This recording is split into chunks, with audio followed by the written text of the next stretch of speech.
তো এখানে আপনারা নিশ্চয়ই দেখতে পাচ্ছেন যে আমি যে হেডিংটা করেছি হচ্ছে যে বিক্রেতা হিসাবে বিল প্রস্তুতের যে একটা বিক্রেতা হিসাবে বিল প্রস্তুতের সময় কিভাবে ট্যাক্স এবং ভিএটি বিবেচনা করবেন। এখানে আপনার ডেফিনেটলি আরো ডিটেইলে বলবো।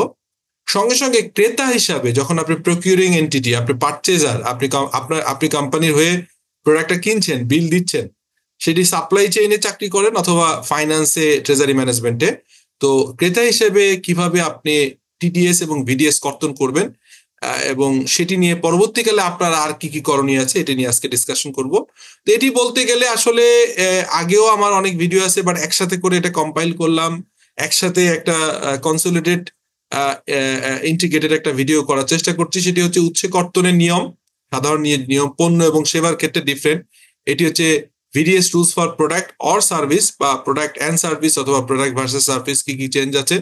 সেকেন্ড হচ্ছে কর্তনকারী যিনি, অর্থাৎ বায়ার, প্রকিউরিং এন্টিটি, ভার্সেস যার থেকে ভিডিএস কাটা হয়, সেলার, ওনার আসলে মানে কি কি করণীয় এটা আমরা দেখবো। ভিডিএস কর্তনকারী যে টাকা কর্তন করেন, অর্থাৎ একটা লিমিটেড কোম্পানি, ধরুন আমি সুপারস্টার গ্রুপের ডাইরেক্টর ফাইন্যান্স ছিলাম, ওখানে একজন এক্সিকিউটিভ বা অ্যাসিস্ট্যান্ট ম্যানেজার যিনি হচ্ছে ভিডিএস কাটেন, উনি জানতে হবে যে এটা কাটাই শেষ না, এরপরে কবে এটা জমা দিতে হবে, কত তারিখের ভিতরে, কাটার পরে আর কি করণীয় আছে, অর্থাৎ উনি কি 6.6 দিবেন কি দিবেন না। এবং সরবরাহকারী, এটিতে গেল হচ্ছে পারচেজার, প্রকিউরেন্ট, সরবরাহকারী বা সেলার বা প্রকিউরমেন্ট প্রোভাইডার, ওনার কি দায়িত্ব, এটিও আমরা আলোচনা করব আজকে। একটা ছোট্ট সরবরাহকারী, উৎস কর্তনকারী সত্তা, এটা নিয়ে আমি আলোচনা করব আজকে। আপনার একটা ছোট সিম্পল এক্সাম্পল, এটি বোধহয় আগেও আমি একবার বলেছিলাম, আর একবার বলি। ধরেন একটা প্রকিউরমেন্ট এন্টিটি যিনি বায়ার, উনি ভ্যাট এবং ট্যাক্সের একটা সাধারণ নিয়ম হচ্ছে সরবরাহকৃত সরবরাহ মূল্য থেকে প্রথমে ভ্যাট, মানে যখনই আপনি প্রথমে, আমি কিন্তু এখানে বায়ারের এন্ডে বলছি, সেলার এন্ডে একটু পরে বলছি, বায়ারের এন্ডে মানে আপনি যখন কিনছেন, লেটস সে সুপারস্টার গ্রুপের আপনি হচ্ছে ডেপুটি ম্যানেজার যিনি ট্যাক্স অ্যান্ড ভ্যাটের বিল রিসিভ করেন, অ্যাকাউন্টস পেয়াবলে কাজ করেন, আপনি অ্যাকাউন্টস পেয়াবল টিমের মেম্বার। তখন যদি আপনি একটা প্রকিউরমেন্ট করে আপনার প্রকিউরমেন্ট ডিপার্টমেন্ট, তখন আপনি কি করবেন, তো সরবরাহ মূল্য থেকে প্রথমে ভ্যাট বা মূসক বাদ দিবেন, অবশিষ্ট মূল্যের উপরে প্রযোজ্য হারে টিডিএস কর্তন করবেন। তাহলে এটা অনেকেই আগে ট্যাক্স নাকি আগে ভ্যাট, এই কোশ্চেনটা কিন্তু অনেকের থাকে। তাহলে একটা এক্সাম্পল দিয়ে ক্লিয়ার করি। ধরুন একটি পণ্য আপনি সরবরাহ করলেন, একটা সরবরাহ মূল্য, একটি পণ্য বা সেবার সরবরাহ মূল্য হচ্ছে, মোট মূল্য হচ্ছে 6,90,000। তো আপনি নিশ্চয়ই জানেন যে বায়ারকে বলাই ছিল, আপনি যখন এটাকে ওয়ার্ক অর্ডার দিয়েছেন তখন বলেছেন যে ভ্যাট এবং ট্যাক্স যেন ইনক্লুডেড থাকে। এটা বলার প্রয়োজন হয় না। এটি যদি বলা নাও থাকে, তাহলে একজন সেলারের জানতে হবে যে ভাই, আমার এই বিল থেকে, যেহেতু সে উৎসে কর্তনকারী সত্তার ভিতরে পড়ে গেছে, আমি একটু পরে দেখাবো কারা কারা উৎসে কর্তনকারী সত্তা, তাদের এইখানে প্রোডাক্ট বা পণ্য সার্ভিস যে কোনো কিছু দিতে গেলে তারা ভ্যাট কেটে নিবে, উৎসে কর্তন করবে ভ্যাট, এবং টিডিএস ট্যাক্সেরও উৎসে কর্তন করবে। এটা যেহেতু করবে, তাহলে ধরে নেওয়া হবে এর ভিতরে ভ্যাট, স্ট্যান্ডার্ড প্রোডাক্ট এটা 15% ভ্যাট এবং 10% ট্যাক্স। তাহলে সরবরাহ গ্রহণকারী প্রথমে 15% ভ্যাট বাদ দিবে। তার মানে আপনার প্রথম ক্যালকুলেশন হবে এই 6,90,000 ডিভাইডেড বাই 115 × 15। এটা আপনি যখন 115 বাই 115 দিয়ে ভাগ দিয়ে 15 দিয়ে গুণ করলেন, তখন আপনি পাবেন হচ্ছে 90,000 টাকা। তো এটা গেল একটা ইস্যু। সেকেন্ড হচ্ছে, এই যে 6,90,000 থেকে 90 আপনি বাদ দিয়ে তাহলে আসলো কত, 6 লাখ টাকা। তাহলে এটা আমরা বুঝতে পারলাম, এটা আমি বুঝতে পারলাম যে আমরা 6 লাখ টাকা। এখন এই 6 লাখ টাকা হচ্ছে তার ট্যাক্স সহ মূল্য।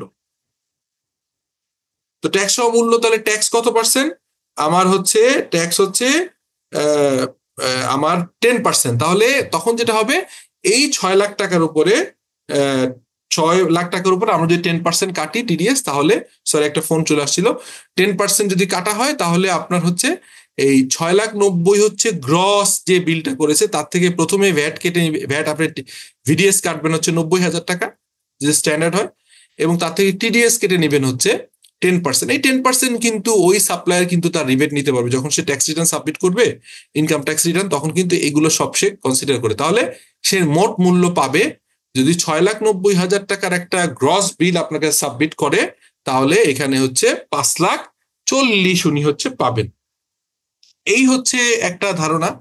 সেকেন্ড হচ্ছে আপনার, এখন আসলে এটাতে গেলো বায়ার, এবার সেলার বা সাপ্লায়ারের কি কি করণীয়।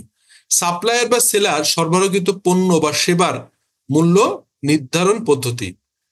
প্রথমে নিজ পণ্য বা সেবার প্রাইসিং নির্ধারণ করতে হবে। অর্থাৎ আমি একটু আগে যে বললাম যে ভাই আপনি একটা প্রোডাক্ট, আমরা লুজার হই কেন জানেন, আমরা এগুলো না জেনে, আমরা যারা ব্যবসা, আমরা বিভিন্ন অনলাইন অফলাইন বিভিন্ন প্রোডাক্ট, এখন অনেকেই কিন্তু অন্টারপ্রেনিয়র হচ্ছেন। তো অন্টারপ্রেনিয়রের সবচেয়ে বড় ভুল করেন সেটি হচ্ছে অন্টারপ্রেনিয়ররা জানেন না কিভাবে প্রাইসিং করবেন। প্রথমে নিশ্চয়ই যে 5,40,000 ভিতরে তার কিন্তু একটা প্রফিট অ্যাড করতে হবে, এটাকে কস্ট প্লাস প্রাইসিং বলে। ধরেন তার একটা কস্ট, সে বললো যে আমার প্রোডাক্টটার দাম 500 টাকা, 5,00,000 টাকা, সে তখন বুঝবে যে আমার মিনিমাম 40,000 টাকা প্রফিট লাগবে।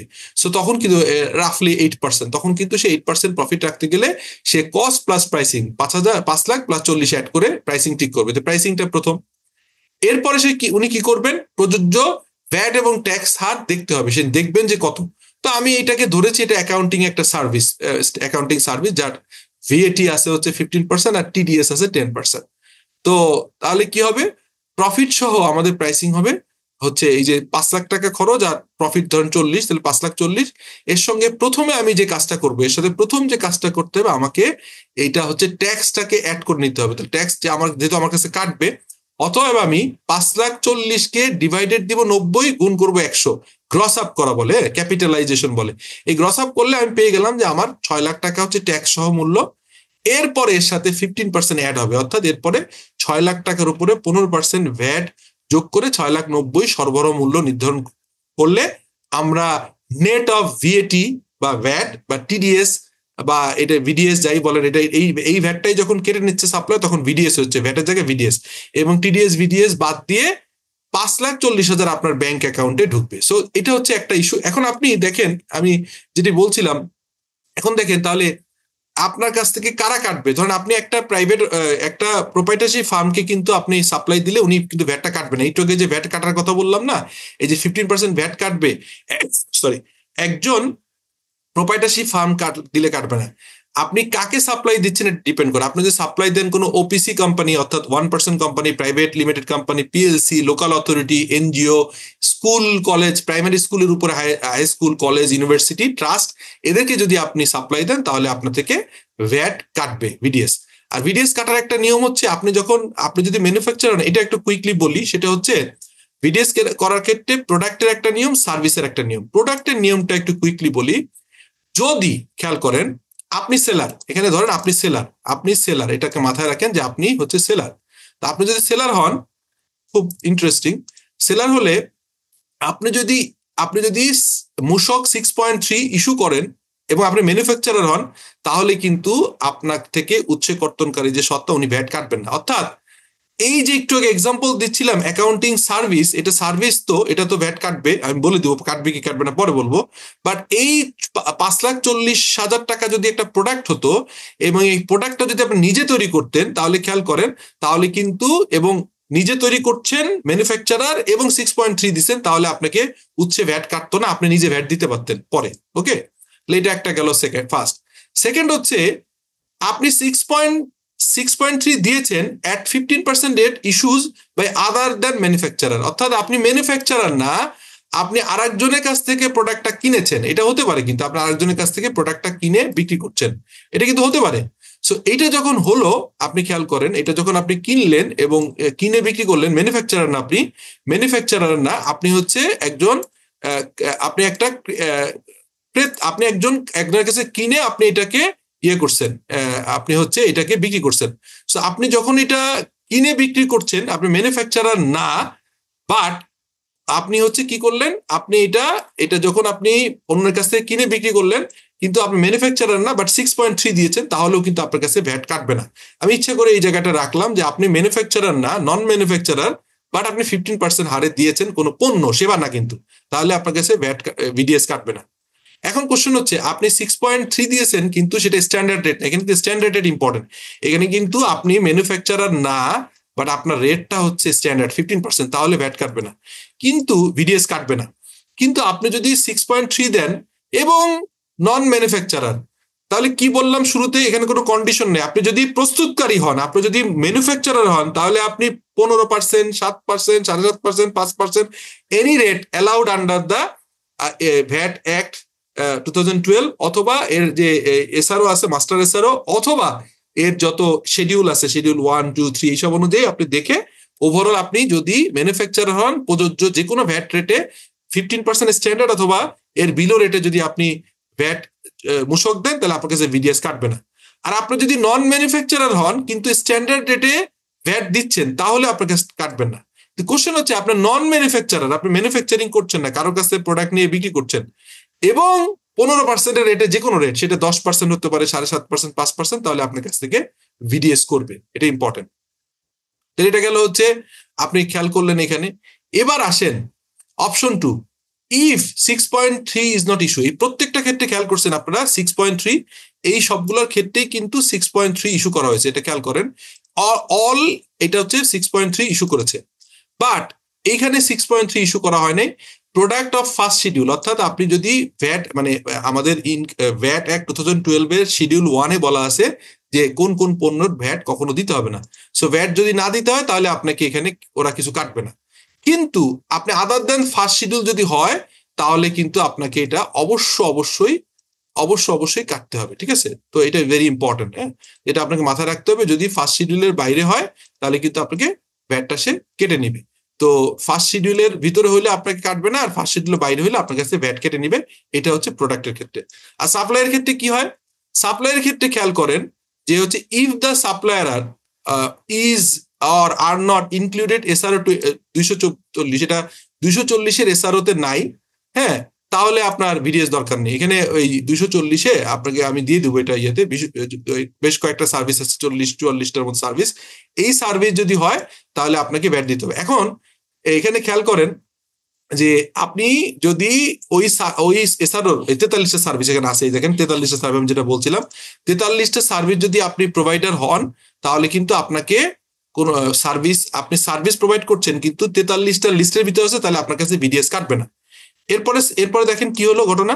এরপরে হচ্ছে আপনি একটু জাস্ট সেটা হচ্ছে অপশন 2, ইফ মূসক চালান 6.3 is issued by the service provider, তাহলে কোনো ভ্যাট কাটবে না। অর্থাৎ আপনি লিস্টে আসেন কি নাই বড় কথা না, কিন্তু আপনি মূসক 6.3 দিচ্ছেন, তাহলে আপনাকে কাটবে না। এই যে সরি, এটা হচ্ছে নট ইনক্লুডেড 240-এর বাইরের যে ইস্যুগুলো 240-এ ইনক্লুডেড না, কারণ 240-তে আপনার কাটবেই না। 240-এর বাইরে যত আপনি যারা আছেন, তাদের যদি আপনি হচ্ছে করেন, 240-এর বাইরে যারা আছে তারা যদি 6.3 দেয়, তাহলে কাটবে না। আর 6.3 না দিলে অবশ্যই তার কাছে ভিডিএস হবে। সো এই দেখেন, তাহলে আমরা শুরু থেকেই দেখতে পারলাম যে একজন সাপ্লায়ার, একজন সেলার কিভাবে তার প্রাইসিং মডেল ঠিক করবে, এটা আমরা দেখলাম। আবার একজন যে প্রকিউরমেন্ট এন্টিটি, কারা হচ্ছে প্রকিউরমেন্ট এন্টিটির ভিতরে, তারা হচ্ছে এই ভিডিএস কাটার জন্য ম্যান্ডেটরি। যে বললাম যে এরা ভিডিএস কাটার জন্য ম্যান্ডেটরি যারা, তাদের আবার দায়িত্ব আছে যে প্রোডাক্টে যদি ম্যানুফ্যাকচারার হয় এবং 15% রেটে যদি ভ্যাট দেয়, ম্যানুফ্যাকচারার হলে 15 এবং লো যে কোনো রেটে দিলে তার ভ্যাট কাটতে হবে না। নন ম্যানুফ্যাকচারার যদি 15% রেটে চালান জমা দেয় 6.3, তাহলেও কাটবে না। বাট নন ম্যানুফ্যাকচারার এবং 15% রেটে তারা হচ্ছে মূসক 6.3 দেয় নেই, এই ক্ষেত্রে তারা হচ্ছে কি হবে, তারা হচ্ছে তাদের থেকে ভিডিএস কাটা হবে।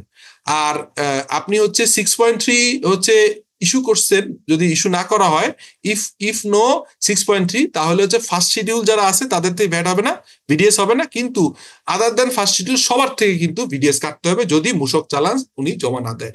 তো আশা করি আপনারা এই জিনিসগুলো খুব ভালোভাবে বুঝেছেন। আমি প্রত্যাশা করি যে আপনারা আমাকে আরো ফিডব্যাক দিবেন, সো দ্যাট এটার আরো কোনো প্রয়োজন আছে কিনা আমি অনেক সুন্দরভাবে ব্যাখ্যা করার চেষ্টা করেছি। থ্যাংক ইউ, টেক কেয়ার, আসসালামু আলাইকুম।